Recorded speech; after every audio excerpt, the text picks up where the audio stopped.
ಯಾದಗಿರಿ ಜಿಲ್ಲೆಯಲ್ಲೂ ಕೂಡ ಪ್ರವಾಹದ ಪರಿಸ್ಥಿತಿ ನಿರ್ಮಾಣವಾಗಿದೆ. ಆಲಮಟ್ಟಿ, ನಾರಾಯಣಪುರ ಡ್ಯಾಂಗಳಿಂದ ಅಧಿಕ ಪ್ರಮಾಣದಲ್ಲಿ ನೀರನ್ನ ಬಿಡುಗಡೆ ಮಾಡಲಾಗ್ತಾ ಇರುವಂತದ್ದು. 2,70,000 ಕ್ಯೂಸೆಕ್ ಅಧಿಕ ನೀರನ್ನ ಬಿಡುಗಡೆ ಮಾಡಲಾಗ್ತಾ ಇದೆ. ಸೊ ರಾಯಚೂರಿನ ಜಿಲ್ಲೆಯಲ್ಲಿ ಯಾವ ರೀತಿಯಾದಂತಹ ಪರಿಸ್ಥಿತಿ ಇದೆ ಅನ್ನೋದನ್ನ ನೀವು ಕೂಡ ಗಮನಿಸಿದ್ರಿ. ಇನ್ನೊಂದ್ ಕಡೆ ಯಾದಗಿರಿ ಜಿಲ್ಲೆಯಲ್ಲೂ ಕೂಡ ಇದೇ ರೀತಿಯಾದಂತಹ ಪರಿಸ್ಥಿತಿ ಇರುವಂತದ್ದು. ಯಾಕೆಂದ್ರೆ 2,70,000 ಕ್ಯೂಸೆಕ್ ನೀರು ಅಟ್ ಎ ಟೈಮ್ ಬಿಟ್ಟಂತಹ ಸಂದರ್ಭದಲ್ಲಿ ಅಲ್ಲಿನ ಸುತ್ತಮುತ್ತಲಿನ ಗ್ರಾಮಗಳು ಜಲಾವೃತವಾಗ್ತಾ ಇದ್ದಾವೆ. ಶಹಾಪುರ ದೇವದುರ್ಗ ರಸ್ತೆ ಸಂಚಾರವನ್ನ ಕಂಪ್ಲೀಟ್ ಆಗಿ ಬಂದ್ ಮಾಡಲಾಗಿದೆ.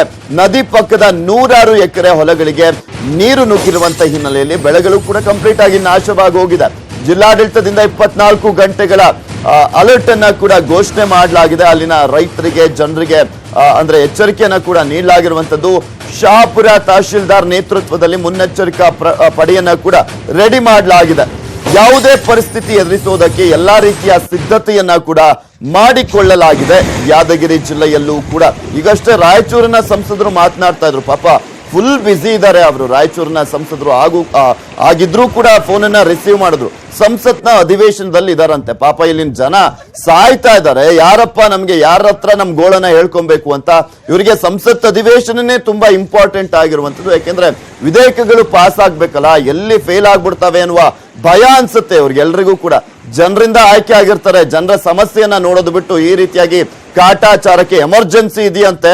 ಎಲ್ಲೋ ಒಂದ್ ಕಡೆ ಸಾಕಷ್ಟು ದಿನಗಳಿಂದಲೂ ಕೂಡ ಈ ರೀತಿಯಾದಂತಹ ಪರಿಸ್ಥಿತಿ ಇದೆ, ಹೇಳ್ತಾನೆ ಇದೀವಿ ಅಧಿಕಾರಿಗಳಿಗೆ ಅಂತ ಹೇಳ್ತಾರೆ. ಇವರೇ ನಿಂತ್ಕೊಂಡು ಮಾಡಿಸ್ಬೇಕಾದಂತವ್ರು ಈ ರೀತಿಯಾಗಿ ಇಲ್ಲಿ ರೀಸನ್ ಗಳನ್ನ ಕೊಟ್ಕೊಳ್ತಾ ಅದೇ ರೀತಿಯಾಗಿ ತಳ್ಕೊಂಡು ಬರ್ತಾ ಇದ್ದಾರೆ ಪರಿಸ್ಥಿತಿಯನ್ನ ನಿಭಾಯಿಸೋದು ಬಿಟ್ಟು. ಬಾಗಲಕೋಟೆ ಜಿಲ್ಲೆಯಲ್ಲೂ ಕೂಡ ಪ್ರವಾಹದ ಪರಿಸ್ಥಿತಿ ನಿರ್ಮಾಣವಾಗಿದೆ. ನೋಡ್ತಾ ಇದ್ದೀರಾ ಯಾವ ರೀತಿಯಾಗಿ ಜಿಲ್ಲೆಗಳಲ್ಲಿ ಪ್ರವಾಹದ ಪರಿಸ್ಥಿತಿ ಇದೆ ಅಂತ. ಬೆಳಗಾವಿ, ಚಿಕ್ಕೋಡಿ, ರಾಯಚೂರು, ಯಾದಗಿರಿ ಸೇರಿದಂತೆ ಬಾಗಲಕೋಟೆಯಲ್ಲೂ ಕೂಡ ಇದೇ ರೀತಿಯಾದಂತಹ ಪರಿಸ್ಥಿತಿ ನಿರ್ಮಾಣವಾಗಿರುವಂತದ್ದು. ಅದು ಪ್ರವಾಹದ ಪರಿಸ್ಥಿತಿ. ಪ್ರವಾಹ ನಡುವೆಯೂ ಕೂಡ ದೇವರ ದರ್ಶನಕ್ಕೆ ಹರಸಾಹಸವನ್ನ ಪಡಲಾಗ್ತಾ ಇದೆ. ಕೃಷ್ಣಾ ನದಿಯಲ್ಲೇ ಈಜಿ ದರ್ಶನಕ್ಕೆ ಹೋಗ್ತಾ ಇದ್ದಾರೆ ನೋಡಿ ಭಕ್ತರು. ಇಲ್ಲಿ ಪ್ರವಾಹ ಬರ್ತಾ ಇದೆ, ಸಾಕಷ್ಟು ಪ್ರಮಾಣದಲ್ಲಿ ನೀರು ಬರ್ತಾ ಇರುವಂತದ್ದು. ಇಂತಹ ಸಂದರ್ಭದಲ್ಲೂ ಕೂಡ ದೇವರ ದರ್ಶನವನ್ನ ಪಡೆಯೋದಕ್ಕೆ ಭಕ್ತರು ಮುಗಿ ಬೀಳ್ತಾ ಇದ್ದಾರೆ. ಲಕ್ಷ್ಮೀ ನರಸಿಂಹ ದೇವಸ್ಥಾನ, ಹೆಬ್ಬಿ ಬಸವೇಶ್ವರ ದೇಗುಲ, ಜಮಖಂಡಿ ತಾಲೂಕಿನ ಕಡಕೋಳ ಶೂರಪಾಲಿ ಗ್ರಾಮದ ದೇಗುಲ, ಅಲ್ಲಿ ದರ್ಶನವನ್ನ ಪಡೆಯೋದಕ್ಕೆ ಹೋಗ್ತಾ ಇದ್ದಾರೆ. ಶ್ರಾವಣ ಮಾಸದ ಹಿನ್ನೆಲೆಯಲ್ಲಿ ಭಕ್ತರು ದೇವರ ದರ್ಶನಕ್ಕೆ ಮುಗಿ ಬೀಳ್ತಾ ಇದ್ದಾರೆ. ಹರಸಾಹಸ ಪಡ್ಕೊಂಡು ಹೋಗುವಂತ ಪರಿಸ್ಥಿತಿ ಇದೆ. ಇಂತಹ ಸಂದರ್ಭದಲ್ಲೂ ಕೂಡ ದೇವರ ದರ್ಶನವನ್ನ ಪಡೆಯೋದಕ್ಕೆ ಹೋಗ್ತಾ ಇದ್ದಾರೆ ಭಕ್ತರು. ಅಂದ್ರೆ ಪಾಪ ಇನ್ಯಾವ ರೀತಿಯಾಗಿ ದೇವರ ಮೇಲೆ ನಂಬಿಕೆ ಇಟ್ಟಿದ್ದಾರೆ. ಕಾಪಾಡಪ್ಪ, ಯಾವುದೇ ರೀತಿಯಾದಂತಹ ತೊಂದರೆ ಆಗದಿರ್ಲಿ ಅಂತ ಅವರೆಲ್ಲರೂ ಕೂಡ ನೀವು ಕೂಡ ಗಮನಿಸ್ತಾ ಇದ್ದೀರಾ. ಒಂದು ದೃಶ್ಯಾವಳಿಯನ್ನ ನಿಮಗೆ ತೋರಿಸ್ತಾ ಇದೀವಿ. ಈಜಾಡ್ಕೊಂಡು ಅಲ್ಲಿ ದೇವಸ್ಥಾನವನ್ನ ತಲುಪಿ ಅಲ್ಲಿ ವಿಶೇಷವಾದಂತಹ ಪೂಜೆಯನ್ನ ಸಲ್ಲಿಸಿ ವಾಪಸ್ ಆಗ್ತಾ ಇದ್ದಾರೆ.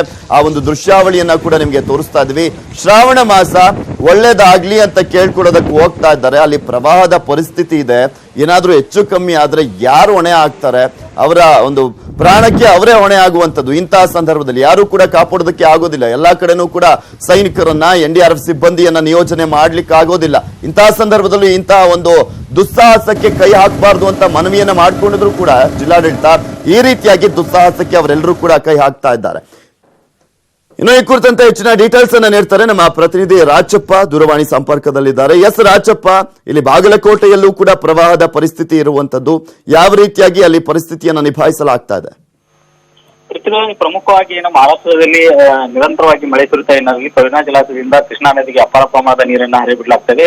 ಈ ಹಿನ್ನೆಲೆಯಲ್ಲಿ ಏನು ಕೃಷ್ಣಾ ನದಿ ಜಮಖಂಡಿಯ ತಾಲೂಕಿನ ಹಾದೋಗುತ್ತೆ. ಹೀಗಾಗಿ ಅಪಾಯ ಮಟ್ಟ ನೀರು ಏನು ಇವತ್ತು ಕೃಷ್ಣಾ ನದಿ ಹರಿತಾ ಇದೆ. ಅದೇ ತರನಾಗಿ ಕಂಕನವಾಡಿ, ಮುತ್ತೂರು ಈಗಾಗಲೇ 2 ಗ್ರಾಮಗಳು ನಡುಗಡೆ ಆಗಿವೆ. ಇನ್ನು 25 ಗ್ರಾಮಗಳು ಏನು ಬಾಕ್ಸೆ ಮುಳುಗಡುವ ಆತಂಕವಿದೆ. ಹಾಗಾಗಿ ಇವತ್ತು ಏನು ಪವಿತ್ರ ಶ್ರಾವಣ ಮಾಸ ಇರೋದ್ರ ಹಿನ್ನೆಲೆಯಲ್ಲಿ ಅಲ್ಲಿ ಏನು ಹೆಬ್ಬಿ ಬಸವೇಶ್ವರ ದೇವಸ್ಥಾನ ಅಂತ ಕಂಕನವಾಡಿ ಬಳಿ ಬರುತ್ತೆ. ಆ ಒಂದು ದೇವಸ್ಥಾನಕ್ಕೆ ಹೋಗಲು ಭಕ್ತರು ನದಿ ಮತ್ತೆ ಈಜಿಕೊಂಡು ಹೋಗಿ ದೇವರ ದರ್ಶನ ಪಡೆಯುವಂತ ಪರಿಸ್ಥಿತಿ. ಈಗಾಗಲೇ ಜಿಲ್ಲಾಡಳಿತ ಕೂಡ ನದಿಗೆ ಇಳಿಬೇಡಿ ಅನ್ನುವಂತ ಕಟ್ಟುನಿಟ್ಟಿನ ಸೂಚನೆ ನೀಡಿದ್ರು ಕೂಡ ಅಲ್ಲಿರ್ತಕ್ಕಂಥ ಭಕ್ತರಾಗಿರ್ಬೋದು, ಯುವಕರು ಅದಕ್ಕೆ ಕಿವಿ ಕೊಡದೆ ಇವತ್ತು ತಮ್ಮ ಜೀವದ ಹಂಗು ತೊರೆದು ದೇವಸ್ಥಾನಕ್ಕೆ ಮೊರೆ ಹೋಗ್ತಾ ಇರುವುದು. ಈ ನಿಟ್ಟಿನಲ್ಲಿ ಈಗಾಗಲೇ ಜಿಲ್ಲಾಡಳಿತ ಏನು ಸುರಕ್ಷಿತ ಸ್ಥಳಕ್ಕೆ ಜನರನ್ನು ಸಾಗಿಸಲು ಕೂಡ 13 ಬೋಟ್ಗಳ ವ್ಯವಸ್ಥೆ ಮಾಡಿದೆ.